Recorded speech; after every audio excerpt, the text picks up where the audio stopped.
Good morning, this is Pastor Ted with the Outdoor Fishing Mission Ministry. I'm with Noah and my friend Brad. These are two brothers in Christ. And what we're doing today is we're going to go out there and try to just have some fun. Maybe go catch some redfish, some snook, and some trout, some ladyfish, and whatever else out there bites, you know.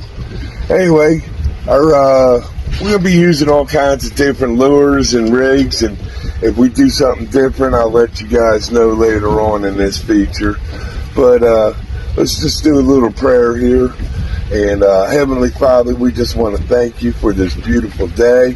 We just want to thank you for your son, Jesus. We would just like, look at the dog. We just want to thank you for my dog, Kira, for giving everybody lovings and kisses. Father God, we just exalt you and hold you in the highest of highs, and we just praise you, Father. Father, you tell us that we can take dominion over the domain of water, Father, as it is in Genesis. Father God, will you take authority over the domain of this water in Jesus' holy name. God bless everybody. God bless you. Amen. And God bless America. Amen. Amen.